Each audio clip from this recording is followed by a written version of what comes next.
ગુજરાતના તમામ આદિવાસી વિદ્યાર્થીઓ માટે, યુવાનો માટે અને વાલીઓ માટે એ સંદેશ છે કે આ 40% અને 60%ના ક્રાઇટેરિયા માટે આપણે આંદોલન ઉપાડવું પડશે, રજૂઆત કરવી પડશે અને 40% અને 60%નો ક્રાઇટેરિયા ગમે તે રીતે દૂર થાય એ માટે આપણો અવાજ બુલંદ કરવો પડશે। આવનાર નોકરીઓમાં જો આપણે તક જોઈતી હોય, આપણું ભવિષ્ય અંધકારમાં ના જતું રહે તે માટે આ 40% અને 60%ના ક્રાઇટેરિયા આપણે હટાવવા પડશે અને તે માત્ર ને માત્ર થઈ શકે છે આપણા જનપ્રતિનિધિત્વ દ્વારા। અને આપણા જે વિધાનસભામાં બેસવા વાળા જે જનપ્રતિનિધિત્વ જેમની સંખ્યા 27 છે, તો એ આપણા ધારાસભ્યશ્રીઓને આપણે રજૂઆત કરવાની છે। એના માટે આપણે સરળ ભાષામાં એક આવેદન તૈયાર કર્યું છે।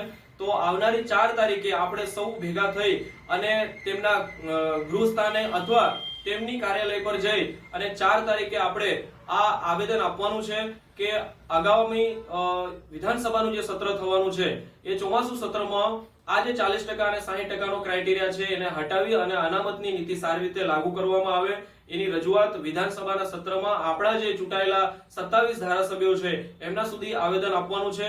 તો સૌ યુવા મિત્રોને, વિદ્યાર્થીઓને, વાલીઓને અમે વિનંતી કરીએ છીએ કે આ 27 ધારાસભ્યોને અમે જે આ આવેદન મોકલવાના છે, આવેદન 4 તારીખે આપણે સૌ ભેગા થઈ અને મોટી સંખ્યામાં તેમનું ધ્યાન દોરીએ અને તેમને રજૂઆત કરવા માટે, વિધાનસભામાં રજૂઆત કરવા માટે એમને આ આવેદન સોંપીએ।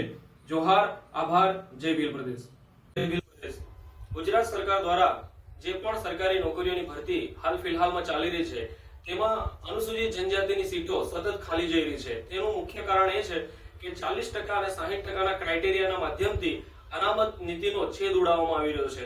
તો આ વિડિયો સૌ આદિવાસી યુવાનો માટે છે, આદિવાસી ઉમેદવારો માટે છે જે લોકો સરકારી નોકરીઓની તૈયારી કરી રહ્યા છે। મિત્રો, હાલ ફિલહાલની જે પરિસ્થિતિ છે જેના અંદર અલગ અલગ કંપનીઓમાં અથવા પ્રાઇવેટ સંસ્થાનોમાં આરક્ષણ નીતિ લાગુ પડતી નથી। સાથે સાથે સરકારી જેટલી નોકરીઓ હતી ત્યાં 11 માસના કરારના માધ્યમથી જે ભરતીઓ કરવામાં આવી રહી છે તેમાં પણ અનામત નીતિને ક્યાંય લાગુ થવા દેવામાં આવી રહી નથી અને એના પછીની જે કોઈ સરકારી નોકરીઓ બચી રહી છે તેમાં 40% અને 60%ના ક્રાઇટેરિયાના માધ્યમથી આપણી જે અનામત નીતિ આપેલી છે અને આપણી જે કેટેગરીમાં જે આપણું મેરિટ અટકવું જોઈએ એ અમલવારી થઈ રહી નથી। હાલ ફિલહાલમાં અત્યારે જે 11-12 ના શિક્ષકો માટેની જે ભરતી થઈ છે એમાં 158 જેટલી સીટો ખાલી રહી ગઈ છે। તેવી જ રીતે ગૌણ સેવા પસંદગી દ્વારા હમણાં જ જે CCE નું જે રિઝલ્ટ આવ્યું એના અંદર પણ 157 જેટલી સીટો ખાલી રહી ગઈ છે, જેમાં 90 જ ઉમેદવારો પસંદગી પામ્યા છે। 247 માંથી જો 157 સીટો ખાલી જતી હોય તો એનું કારણ આપણે જાણવું પડે। એવી જ રીતે અત્યારે ગુજરાત સરકાર દ્વારા જે કોન્સ્ટેબલની પરીક્ષા લેવામાં આવી છે તેમાં પણ 189 જેટલા ઉમેદવારો ઓછા પડી રહ્યા છે। ડબલ ઉમેદવારો માંગ્યા છતાં પણ 189 ઉમેદવારો એ ભરવાપાત્ર જગ્યાઓમાં ખાલી રહી જવાની સંભાવના દેખાઈ રહી છે।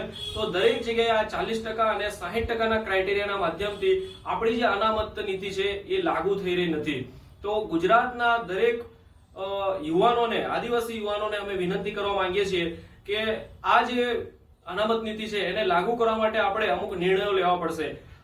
ગુજરાત સરકાર દ્વારા પ્રોફેસર બનવા માટે જે GSET ની પરીક્ષા લેવામાં આવે છે તેના જે રિઝલ્ટ આવે છે, એનું જે મેરિટ આવે છે તે મેરિટ અલગ અલગ કેટેગરી વાઇઝ આવે છે, જેમાં ST, SC, OBC અને દરેક કેટેગરીના માર્ક્સ અને મેરિટ અલગ અલગ રીતે આવતા હોય છે અને પાસિંગના માપદંડ અલગ અલગ છે, જેમાં ગુજરાત સરકાર જ પરીક્ષા લે છે અને તેનું મેરિટ વ્યવસ્થિત રીતે અનામત લાગુ કરીને તેને મૂકવામાં આવે છે। તો ગુજરાત સરકાર દ્વારા લેવાતી આ બીજી પરીક્ષાઓ ના અંદર ક્લાસ 3 અને ક્લાસ 4 માં કેમ કેટેગરી લાવવામાં આવેલી છે અને આ કેટેગરીના જ્યારે સમાન રીતે બધા ઉમેદવારોને ગણવામાં આવતા હોય તો પછી અનામતનો કોઈ અર્થ થતો નથી।